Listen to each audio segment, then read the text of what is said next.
est la loi de l'honneur. Tout ce qu'un chrétien doit savoir sur les portes que Dieu nous accorde, que Dieu nous ouvre. Voilà l'enseignement que nous allons devoir partager ce soir dans notre broadcast. Mais avant tout, il est nécessaire pour nous de pouvoir comprendre ce qu'est le terme porte. Alors, que signifie la porte ou les portes dans le contexte biblique? Les portes dans le contexte biblique symbolisent souvent des occasions divines, c'est-à-dire des occasions que Dieu occasionne, que Dieu ouvre, que Dieu dispose, que Dieu favorise afin de pouvoir nous introduire dans une nouvelle dimension des choses, ou encore des accès à des dimensions spirituelles, c'est-à-dire quelqu'un qui opère déjà dans une grâce, dans un potentiel, dans un don.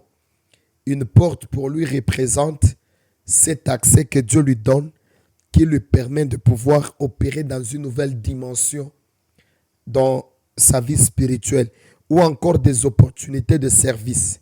C'est-à-dire, Dieu nous ouvre une opportunité de pouvoir prêcher, une opportunité de pouvoir chanter, une opportunité de pouvoir présenter le savoir-faire que nous avons déjà.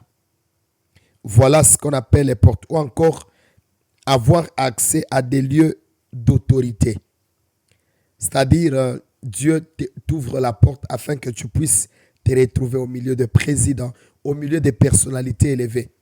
Vous savez, il y a beaucoup de gens, lorsque nous sommes en train de parler des hommes élevés en grandeur, en position et en grâce, beaucoup de gens nous trouvent être assez matérialistes, nous trouvent être assez opportunistes, nous trouvent être assez des gens qui sont charnels. Et pourtant, Dieu dit à David, il dit, je te donnerai un trône parmi les grands. Donc, il y a des gens que Dieu lui-même reconnaît être des grands. Il y a des hommes dans le ministère qui sont des grands pour vous. Il y a des hommes dans la politique, dans votre carrière, qui sont des grands pour vous. Et pour développer cette thématique, nous allons devoir nous appuyer sur le livre d'Apocalypse, chapitre 3, le verset 8. La Bible déclare, « Voici, j'ai mis devant toi une porte ouverte que personne ne peut fermer. » C'est Dieu qui dit, c'est une affirmation divine. Il dit avoir mis devant toi une porte ouverte. Maintenant, il y a une réalité très fondamentale à savoir. Une porte peut soit être ouverte ou soit être fermée. Que signifie une porte ouverte? Une porte ouverte est une opportunité, est un accès que le Seigneur nous accorde qui ne demande de notre part que de pouvoir avancer et de poser un acte nécessaire afin de pouvoir en bénéficier. Mais une porte fermée, c'est-à-dire on sent qu'on est devant une opportunité, mais dont toutes les conditions n'est pas encore favorable, alors on attend de l'autre côté de la porte que quelqu'un puisse nous ouvrir pour que nous puissions entrer. C'est pourquoi dans la Bible, il est dit, demandez, il vous sera donné, cherchez, vous trouverez, et frappez, l'on vous ouvrira. La personne, il y a toujours une porte parfois qui est fermée, au devant de laquelle nous devons frapper afin de pouvoir nous ouvrir. Puisque ici, je ne parle pas de l'attitude que nous devons avoir devant une porte fermée, mais en passant, je voudrais dire ceci. Toutes les fois que vous serez devant une porte, vous sentez que c'est Dieu qui vous a positionné devant cette porte et que la porte est fermée, il faut frapper. Et quelqu'un me dira ici, comment est-ce que je peux frapper? Parfois, il faut appeler. Parfois, il faut écrire un message. Parfois, il faut présenter son projet. Vous pouvez être devant une personne qui est pour plusieurs autres une opportunité de grâce, de réussite. Mais vous êtes aux côtés de cette personne et pendant que vous n'en bénéficiez pas. Vous savez pourquoi? C'est parce que vous ne vous présentez pas en une personne qui veut assez qu'on puisse aider. C'est pourquoi il est très important. Parfois, il faut parler, il faut communiquer. Frapper, c'est communiquer. Donc, tu veux à ce que la personne qui est à l'intérieur puisse juste ouvrir, puisse entendre qu'il y a quelqu'un à l'extérieur. Mais comment il peut entendre qu'il y a quelqu'un à l'extérieur si la personne à l'extérieur ne frappe pas? C'est pourquoi, quelle que soit la position dans laquelle le Seigneur nous établit, il y a des hommes auprès de qui nous devons aller pour frapper. Ce n'est pas de l'humiliation, mais c'est la reconnaissance d'une porte que Dieu a disposée au-devant de vous. Jean 19, la Bible dit, je suis la porte, si quelqu'un entre par moi, il sera sauvé. Voilà encore une opportunité, une autre définition de la porte. Le salut était une chose presque impossible avant la venue de Jésus, avant la mort de Christ à la croix. Et quand Jésus est mort à la croix, il est devenu pour nous cette porte ouverte qui nous permet de pouvoir accéder auprès du Père, d'avoir accès à la vie éternelle et d'éviter ce qu'on appelle la guerre. Donc, nous avons besoin de comprendre ces choses-là. Beaucoup de chrétiens me diront, j'ai les numéros de téléphone. Écoutez-moi très bien, je voudrais dire une chose ici. Le contact de téléphone de certaines personnes que vous avez, ce sont des portes qui restent encore fermées tant que vous n'avez pas appelé. Certaines connaissances que vous avez, ce sont des portes qui restent encore fermées lorsque vous ne vous approchez pas et présentez votre projet. Parfois, il faut arriver à cette humilité-là de dire que cet homme a quelque chose à apporter dans mes projets. Ça m'arrive aussi parfois, quoi que je fasse, de savoir que pour cette chose que je vais accomplir, que je vais faire, il faut que je puisse contacter une telle ou telle autre personne. Écoutez, Dieu ouvre des portes dans nos vies pour le salut, pour la mission, la promotion et la manifestation de sa gloire. C'est ainsi que je voudrais ici que vous puissiez comprendre. Beaucoup de gens se sont retrouvés parmi les portes et les portes qui devaient le bénir, mais seulement ils n'ont pas manifesté de l'honneur face à cette porte et cette porte est restée fermée.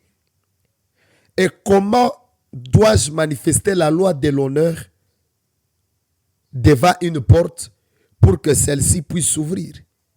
Une chose importante à savoir, c'est la reconnaissance. Honorer une porte, c'est reconnaître que la porte existe. Vous ne pouvez pas honorer quelque chose dont vous ignorez l'existence. Voyez-vous? C'est pourquoi ici, j'aimerais vous dire que entrer par une porte ouverte par Dieu est un privilège. Et le plus grand privilège à savoir ici est que Dieu nous dit qu'il a posé devant nous une porte ouverte que personne ne peut fermer. Ainsi, je lève ma voix sur cette vérité, j'aimerais établir une déclaration. Je vois des opportunités que Dieu met au-devant de toi que personne ne peut fermer. Je vois des opportunités de ministère, de la mission, que Dieu est en train d'ouvrir grandement devant toi, que personne ne saura fermer. Même pas le jaloux, même pas les sorciers de ta famille ne sont pas capables de fermer cette porte que Dieu est en train d'ouvrir au-devant de toi. Il y a la porte du travail que le Seigneur est en train d'ouvrir devant toi. Écoutez, vu que nous venons d'une période très symbolique et très significative pour nous qui sommes chrétiens, laissez-moi m'appuyer sur deux vérités pour établir une porte spirituelle et une brèche spirituelle qui va devoir nous bénir. Dans la Bible ici, alors que je vous parle, je suis devant deux tombes. La première tombe, c'est la tombe de Lazare. La deuxième tombe, c'est la tombe de Christ. Devant la tombe de Lazare, Jésus arrive et dit, ôtez la pierre à l'entrée. Pourquoi? Parce que Jésus voulait que cette porte de la tombe puisse rester ouverte. Et une autre tombe, c'est laquelle? C'est la tombe de Jésus. Quand les femmes venaient, elles ont vu une grosse pierre à l'entrée de la tombe. Et quand elles ont vu cette grosse pierre à l'entrée de la tombe, la Bible déclare, les femmes ont commencé à dire, mais qui ouvrira pour nous cette? Qui va pouvoir nous aider à ouvrir? Alors que cette pierre pèse tellement. Et dans un autre évangile, dans un évangile synoptique, la Bible déclare que Dieu fit descendre du haut des cieux un ange qui roula la pierre. Dans la version de Lazare, Jésus demande aux hommes d'ouvrir l'accès de la tombe. Mais dans la version de Christ, c'est Dieu qui dépêche les anges afin de pouvoir ouvrir l'accès de la tombe. Je décrète et déclare, si pour les autres, Dieu a utilisé les hommes afin de pouvoir ouvrir les portes, pour toi, ça ne sera pas le cas. Je vois Dieu dépêcher les anges d'un vol rapide afin de pouvoir ouvrir des portes de bénédiction, des portes de grâce, des portes de faveur, des portes de la mission, des portes du travail, des portes des finances, des portes que Dieu est en train d'ouvrir pour nous. Quelle merveilleuse nouvelle! Pour les autres, Dieu a utilisé les hommes, mais pour nous, Dieu utilise les anges. Tu sais pourquoi? Parfois, dans certaines circonstances, les hommes sont remplis de jalousie. Ils n'accepteront pas que tu entres dans certaines portes. Ils ne seront pas contents que tu vives certaines réalités. Mais ce soir, Dieu lui-même prend la disposition afin de surpasser et de transcender la jalousie des hommes. Il envoie et dépêche l'armée angélique afin de pouvoir t'ouvrir les portes. Ces femmes ont reconnu qu'il y avait une porte mais qui était fermée. Voyez-vous? C'est ainsi que je disais, c'est vraiment pour nous un privilège que Dieu puisse nous ouvrir une porte et veut à ce que nous puissions entrer par cette dernière. C'est une preuve de confiance lorsque Dieu nous établit et nous positionne en nous faisant entrer par une porte. Tu as beaucoup prié pour avoir le visa. Tu as beaucoup prié pour entrer dans le mariage. Tu as beaucoup prié pour avoir des enfants. Tu as beaucoup prié pour avoir le travail. Ce sont des portes fermées. Et alors que je parle, je décrète et déclare, parce que la Bible dit que ce que vous lierez sur la terre sera lié dans les cieux. Étant donné que je suis une autorité ecclésiastique, je lève ma voix et je décrète et déclare, une armée céleste descend afin de t'ouvrir cette porte qui a été longtemps fermée.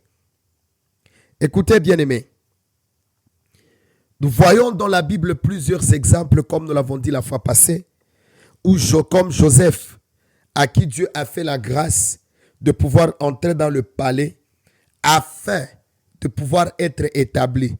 Et écoutez, il y a une loi très importante que nous devons comprendre au sujet des portes. Et cette loi est celle-ci. Il y a des hommes qui sont entrés dans certaines portes, mais elles sont sorties. Et puis la porte s'est fermée. Mais toi, tu n'entreras pas dans cette porte pour sortir. Toi, tu seras comme Joseph. Quand tu entres dans cette porte qui t'introduit dans le palais royal de Pharaon, tu n'entres pas pour quitter. Tu rentres pour avoir ton trône assis aux côtés de Pharaon. Voilà ton histoire. Que le Seigneur nous bénisse. Nous voyons l'exemple de Néhémie. Ça, c'est un meilleur exemple. Écoutez. La deuxième loi d'honneur qui nous permet de bénéficier de certaines portes, c'est reconnaître les personnes à qui Dieu a donné l'autorité sur ces portes-là.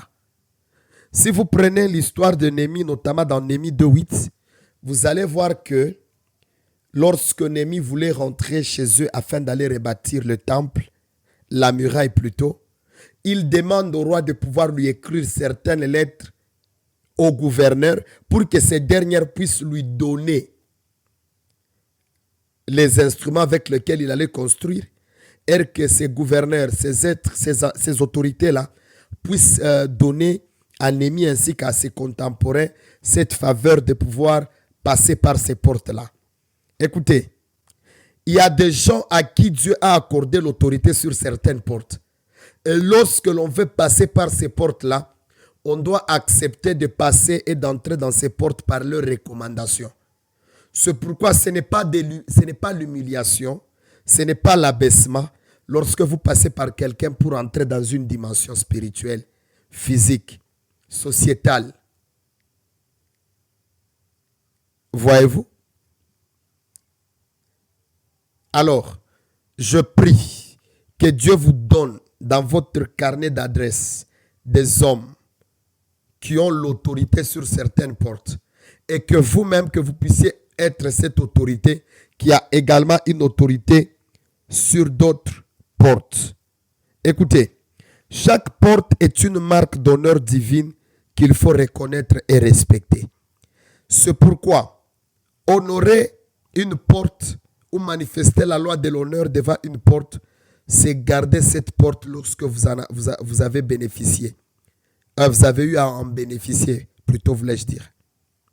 Il y a des gens, quand ils ont déjà eu à bénéficier d'une certaine relation ou d'une certaine personne, ils ont tendance à mépriser d'où ils viennent, ce par quoi le Seigneur les a fait passer. Pourquoi? Ils se disent que bon, je n'ai plus besoin de cette personne-là. C'est fini. Ça, c'est un déshonneur face aux portes que le Seigneur nous ouvre. C'est pourquoi vous allez voir, il y a un homme, c'est l'apôtre Paul dans 1 Corinthiens, chapitre 16, le verset 9. La Bible déclare, une porte grande et efficace mais ouverte, et les adversaires sont nombreux. Vous savez quoi?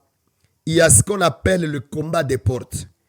Il y aura toujours ces hommes et des femmes, et ces hommes et ces femmes plutôt, qui se lèveront et chercheront à ce que vous ne puissiez pas entrer par certaines portes. Voyez-vous? C'est comme les Sambala et les Tobicha. Ce sont les ennemis des portes. Il y a ces ennemis des portes que j'appelle les ennemis d'une mauvaise réputation, d'un faux témoignage. Lorsque le diable veut vous fermer ou veut vous refuser l'accès ou l'entrée dans une porte, le diable utilisera quelqu'un avec un faux témoignage, avec une fausse accusation. C'est pourquoi je refuse, je bouge ma tête pour dire que cela ne sera pas votre cas. Que toute personne, en secret ou en public, proche ou loin, qui est en train de monter un faux témoignage, afin de pouvoir vous accuser des choses faussement, juste parce qu'il est jaloux de ce que le Seigneur est en train de vouloir faire par vous, que cette personne ne puisse pas se retrouver à l'entrée de certaines portes où vous devez passer avant vous. Vous savez, il y a des Jean-Baptiste positifs et des Jean-Baptiste négatifs. Jean-Baptiste prépare la voie du Seigneur, mais il y a aussi ces autres-là qui sont les mauvais Jean-Baptiste. Quand ils viennent, au lieu de préparer votre passage, ils ferment votre passage. Ils disent des choses pour que lorsque vous viendrez, qu'on ne puisse pas vous accepter. Et cela ne sera pas votre cas au nom de Jésus. Je disais que cela ne sera pas votre cas au nom de Jésus. Recevez, vivez ce qu'on appelle une saison de portes ouvertes. Oh, je décrète et déclare une saison de portes ouvertes s'établit dans votre vie. Lorsque Dieu vous ouvre une opportunité, vous devez en retour l'honorer lui Dieu, l'adorer lui Dieu, manifester de la reconnaissance à son égard. Voilà l'attitude que nous devons avoir devant les portes. Vous devez savoir, l'honneur reçu à travers une porte est une responsabilité sacrée à vivre pour la gloire de Dieu.